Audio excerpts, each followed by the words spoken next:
Iya ya.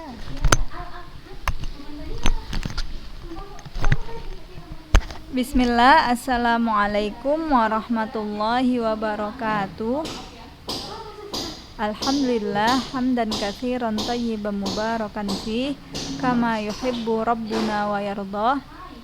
Asyhadu an la ilaha illallah wahdahu la syarikalah wa asyhadu anna Muhammadan abduhu wa rasuluhu la nabiyya ba'da amma ba'du. Ya, tayyib anak-anak ustazah, alhamdulillah kembali kita dapat melanjuti materi fikih kita dari Kitabun Nikah. Ya, semoga anak-anak ustazah dalam keadaan sehat, ya, selalu dalam lindungan Allah Subhanahu wa taala, dan semangat dalam mengikuti setiap materi di setiap harinya. Ya.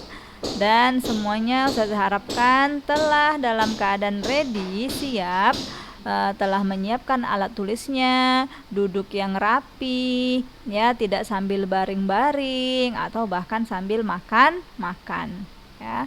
Meskipun kita tidak bertatap muka, ustazah nggak lihat kalian, tapi ketahuilah yang namanya dibacakan di dalamnya firman Allah Ta'ala atau hadis Rasulullah Sallallahu Alaihi Wasallam dan masalah-masalah syariat Islam, maka itu dinamakan majelis ilmu.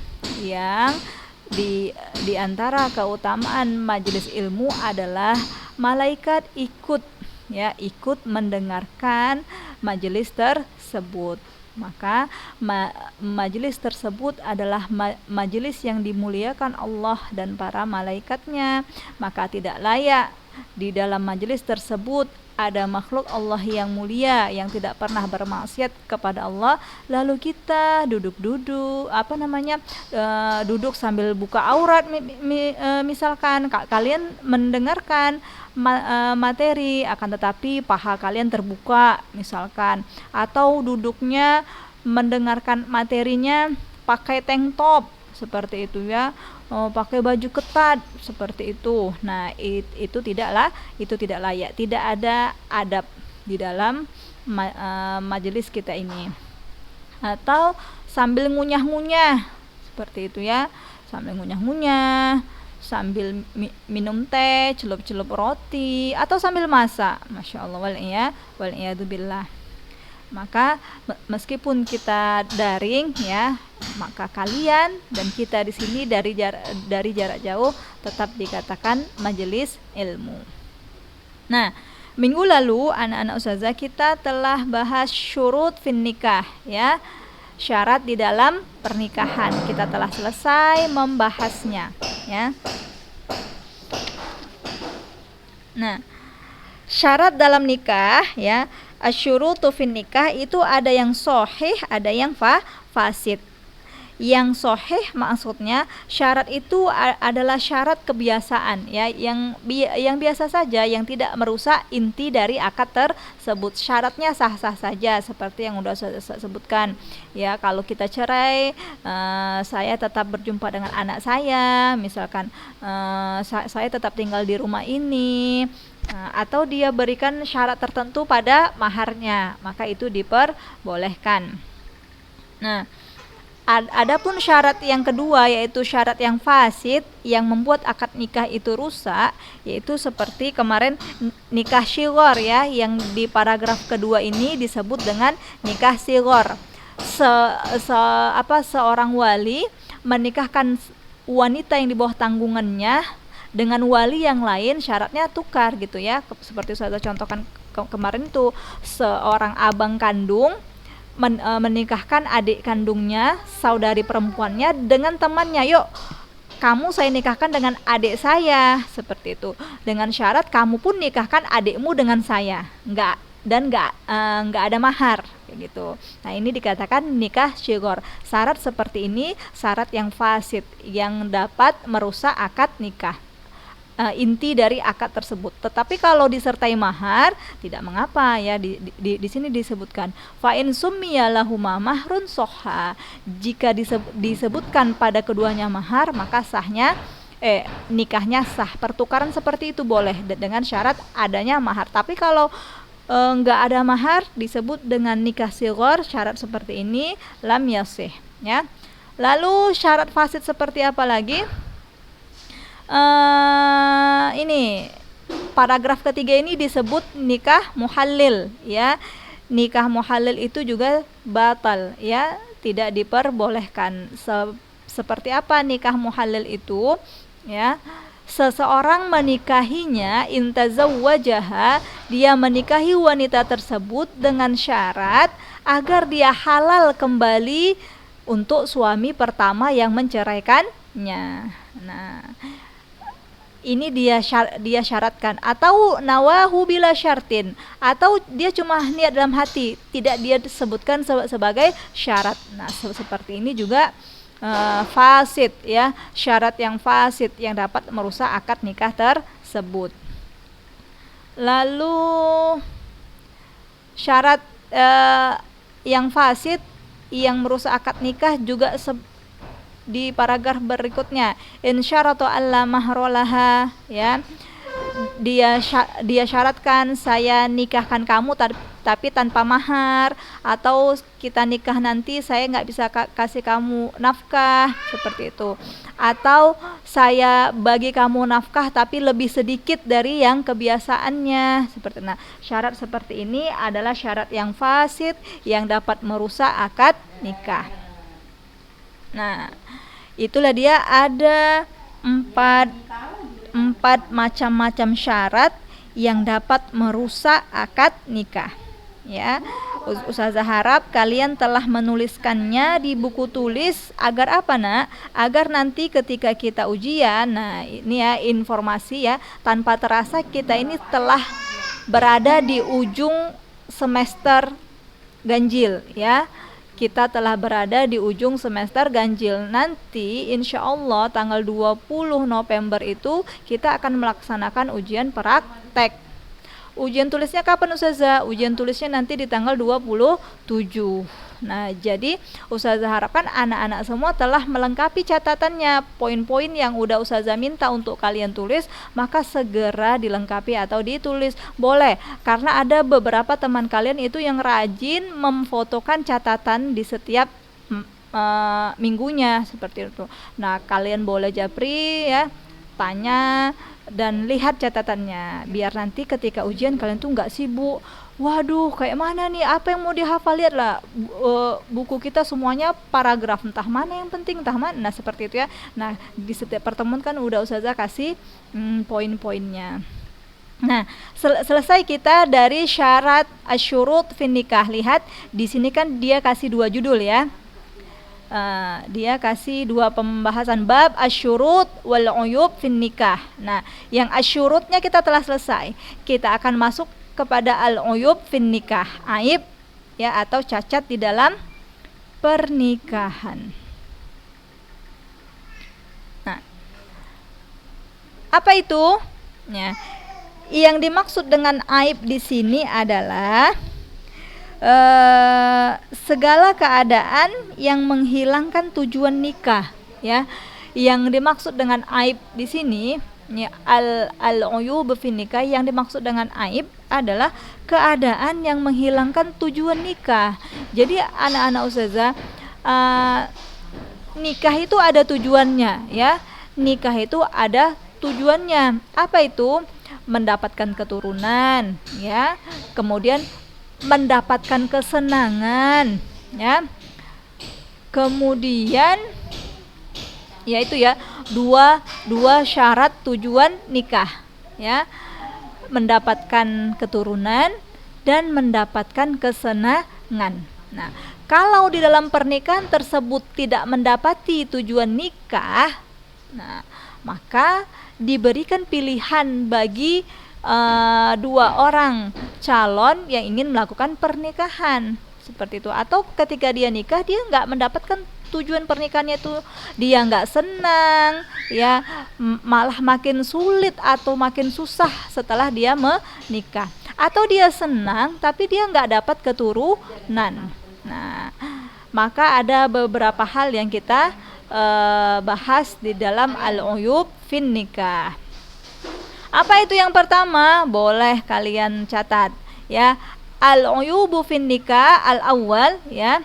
Wa man wajadat zaujaha majbuban au baqiya lahu ma la yata'u bihi falahal fasakhna. Ustaz harap kalian jangan senyum-senyum ya, jangan senyum-senyum mendengar terjemahannya ya.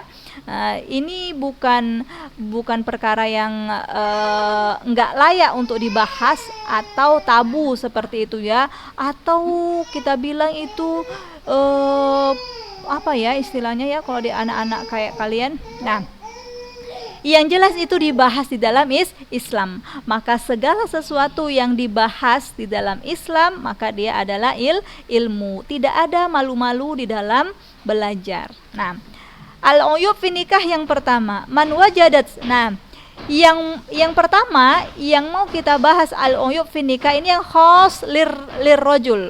Perkara yang khusus untuk laki-laki, ya. Aib-aib yang hanya ada pada laki-laki. Apa itu?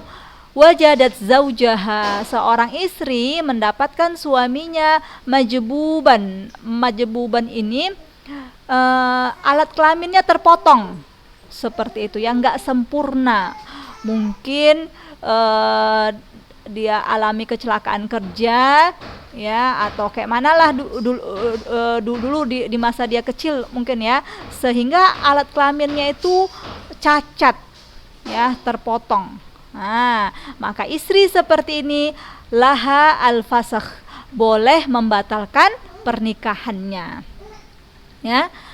Wali atau si laki-laki tidak membicarakannya terlebih dahulu ketika mereka sedang khitbah atau melakukan ta'aruf, perkenalan. Si laki-laki diam-diam aja. Nah, ketika telah resmi menikah, istrinya mendapati aib tersebut pada suaminya, maka istri boleh minta cerai atau boleh membatalkan pernikahannya. Atau in thabatat innatuhu, ini masih lanjutan yang pertama ya. In thabatat innatu, atau ditetapkan suaminya itu mandul. Nah, innah ya, setelah menikah ya, cek dan recheck dan lain sebagainya, ternyata suaminya mandul ya, biiqrarihi, baik dengan penuturan suaminya langsung, pengakuan suaminya, atau bibayinah, dengan bukti ya. Sebelumnya suaminya udah mengakui ya bahwasanya dia itu innah, seorang yang mandul, atau dia tidak mengetahui sebelumnya, setelah periksa ke dokter barulah ketahuan bahwa suaminya itu mandul, maka boleh si istri minta cerai ya, atau dia membatalkan pernikahannya. Nah, seperti itu. Ini aib fin nikah yang khusus lirrajul. Ada dua ya. Yang pertama yang pertama istri mendapatkan suaminya itu majbuban. Boleh kalian catat arti majbuban tadi apa? Atau in thabatat innatuhu biiqrarihi au bibayyinah ala iqrarih, atau telah ditetapkan oleh si istri bahwasanya suaminya itu mandul disebabkan pengakuan suaminya sendiri atau dengan adanya bukti seperti itu, maka tidak mengapa ya, diperbolehkan calon suami dan istri itu sebelum menikah mereka tes kesuburan dulu seperti itu, atau tes kesehatan alat reproduksi. Nah, itu diperbolehkan ya, diperbolehkan agar apa? Agar ketika dia nikah dia mendapatkan dua tujuan nikah yang telah kita sebutkan di awal tadi, yakni mendapatkan kesenangan dan mendapatkan keturunan. Nah, lalu timbul permasalahan, gimana Ustazah kalau ternyata setelah menikah suaminya itu mandul, akan tetapi istrinya ridho, tidak mengapa, saya tidak masalah lah. Nah, kasus seperti ini maka diperbolehkan ya. Bagi istri ada hak khiyar, boleh memilih. Nah, di paragraf berikutnya ini disebutkan ya, khiyaruha ya, istri boleh memilih melanjutkan pernikahannya atau membatalkan pernikahannya. Nah, seperti itu ya. Al-uyub fi nikah ini tidak semerta-merta wajib cerai ya, tidak semerta-merta wajib membatalkan pernikahan, tidak, akan tetapi diberikan hak khiyar bagi si istri. Dia boleh melanjutkan pernikahannya karena dia ridho dan dia tidak merasakan ini sebuah masalah yang besar seperti itu, maka dia boleh melanjutkan pernikahannya. Lalu kita lanjutkan yang al-uyub khosoh lin nisa ya. Kalau di atas tadi ini al-uyub khos lir rajul, kalau ini khosun lil mar'ah ya, khosun lil mar'ah. Apa saja itu? Ar-rotak ini ya, di ar-rotak ini tersunat habis ya. Ini seorang perempuan itu tersunat habis seperti itu. Nah, itu termasuk al-aib ya, dan ada kejadian seperti itu. Kemudian al-qoron itu sama al-afal wal fat, ini ya, al-qoronu wal afalu wal fatku itu artinya sama, seperti daging tumbuh ya, daging tumbuh atau tumor yang tumbuh di kemaluannya ya, di kemaluannya, atau ada penyakit yang lain yang menghalang membuat si perempuan itu tidak bisa melakukan hubungan suami istri. Nah, seperti itu ya. Atau mungkin cacat yang lain. Apa itu? Istitlaqu baulin wa najwin ya. Nih, arti istitlaqu baulin wa najwin, seorang perempuan yang terus-menerus buang air kecil dan terus-menerus buang air besar, enggak henti-henti ya. Atau kuruhun sayyalah fi farjin, sama ya. Kuruhun sayyalah fi farjin ini terus-menerus mengeluarkan darah istihadah. Nah, lalu basur, nasur, khiso, silwi, wawija. Nah, pokoknya ini kecacatan-kecacatan yang menyebabkan si perempuan tidak bisa melakukan hubungan suami istri. Atau kaunu ahadihi mahunsa wadihan ya. Atau si istri itu, si perempuan itu memiliki hunsa, 2 alat kelamin. Nah, ya, 2 alat kelamin. Atau junun walau atau dia gila walaupun hanya sebentar. Ya, mungkin seperti kita bilang stresnya itu kambuh-kambuh gitu, kadang waras, kadang tidak, seperti itu, ada waktu-waktunya.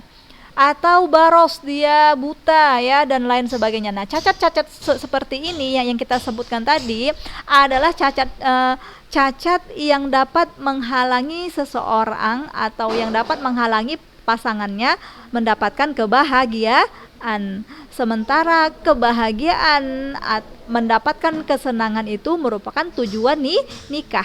Tetapi disebabkan istrinya memiliki penyakit-penyakit tertentu yang menghalangi kesenangan tersebut, nah maka kita lanjutkan al-fashu ya, boleh suami membatalkan pernikahannya ya, boleh pada alasan-alasan yang 3 baris tadi, aib-aib yang kita sebutkan tadi, boleh bagi suami al-fasakh, membatalkan pernikahan. Walau hadatsa ba'dal aqdi, meskipun terjadi setelah akad. Nah, inilah wali dari calon istri tadi tidak menjelaskan, tidak merincikan, tidak menyebutkan aib-aib yang terdapat pada gadis tadi, yang terdapat pada anak perempuannya tadi. Nah, ketahuannya kapan? Ketahuannya setelah akad nikah berlangsung. Nah, jika ketahuan dan suami tidak ridho dengan aib tersebut, maka boleh dia membatalkan pernikahannya ya. membatalkan pernikahannya. Kecuali man rodiya bil aib, ya, seorang laki-laki yang ridho dengan aib yang dimiliki si perempuan tersebut, ya. Lalu kita lanjutkan, ya.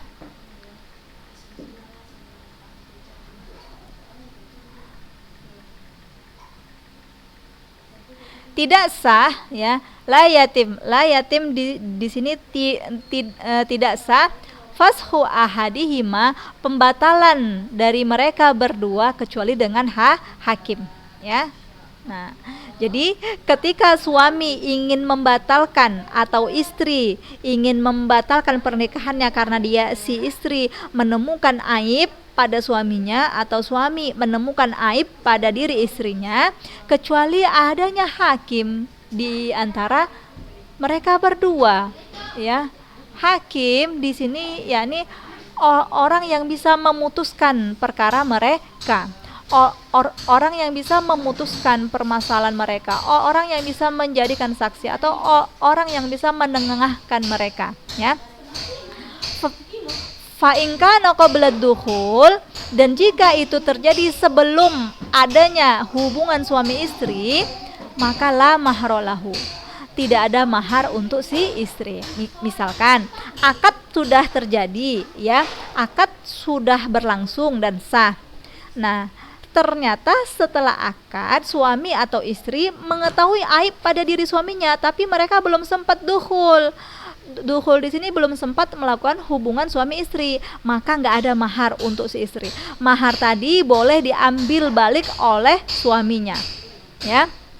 Nah, itu yang qabla dukhul. Tetapi kalau ba'dahu, yakni setelah melakukan hubungan suami istri, ya, setelah melakukan hubungan suami istri, laha, maka mahar untuk si istri.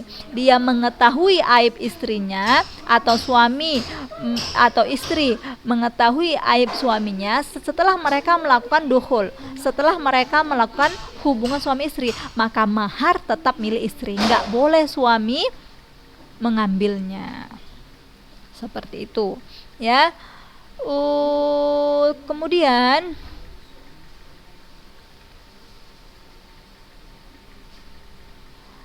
was-saghiratu wal majnunah wal amah la tuzawwiju wahidatun minhunna bima'ib fa in radiyatil kabirah majbuban aw aininan lam tumna bal min majnun wa majzum mu'abra wa mata'alin. Ya, nah ini sama, ya, paragraf ini tidak perlu kita artikan karena telah mencakup dengan yang Ustazah jelaskan tadi, ya. Kenapa boleh membatalkan pernikahan disebabkan adanya aib yang baru diketahui setelah menikah? Karena ada al-ghar, ya. Ada al-ghar. Apa di sini al-ghar? Ada penipuan di dalamnya. Penipuan yang dimaksud ialah ketidak terus-terangan, ya, dari kedua belah pihak, ya. Seorang wanita, walinya tidak berterus terang tentang aib yang dimiliki si perempuan tersebut, dia sembunyikan.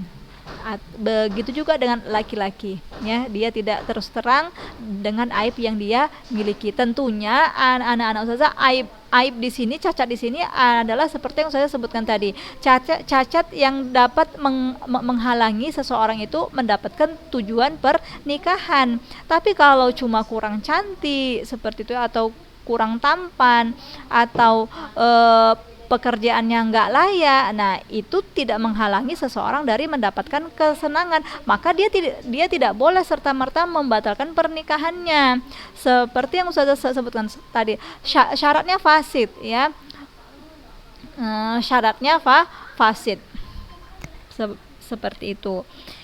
Dia ceraikan istrinya atau dia membatalkan pernikahan dengan istrinya karena rambut istrinya nggak lurus, misalkan rambut istrinya kurang hitam, seperti itu, tidak mengkilau, atau karena banyak kutu misalkan. Nah, ya, kesalahan seperti ini itu bukan dikatakan aib di dalam pernikahan, karena kekurangan-kekurangan seperti ini bukan kekurangan yang dapat menghalangi seseorang dari tujuan pernikahan. Yang kita maksud di materi kita pagi ini adalah kekurangan-kekurangan yang dapat menghalangi seseorang dari mendapatkan tujuan pernikahan. Wallahu a'lam. Nah, seperti itu ya. Nah, mata alimatil aib aw hadatsa bihi lam yujbirha waliyuha ala faskhi. Ya. Kapan dia ketahui aib tersebut atau terjadi pada dirinya aib tersebut, walinya tidak boleh memaksanya untuk merusak atau membatalkan pernikahan. Nah, jadi di sini wali tidak boleh jadi apa kita bilang, jadi kompor ya, memanas-manas, udahlah kamu cerai aja, kamu batalkan aja ini pernikahan karena kan ada aib seperti ini.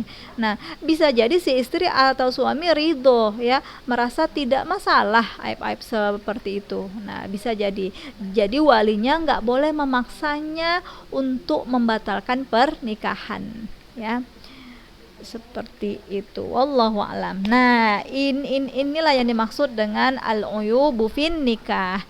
Selesai kita masalah asyurut wal uyub fin nikah. Insyaallah minggu depan hari Jumat kita masuk pada bab nikahul kuffar, babu nikahil kuffar. Ya. Semoga anak-anak ustazah bisa menyimpulkan atau membuat kesimpulan ya, atau poin-poin yang tadi udah ustazah sebutkan ya, kalian tulis dengan rapi di buku catatan kalian. Ya, ustazah cukupkan, semoga bermanfaat. Kita tutup dengan subhanaka Allahumma bihamdik asyhadu an la ilaha illa anta astaghfiruka wa atubu ilaik. Wassalamualaikum warahmatullahi wabarakatuh.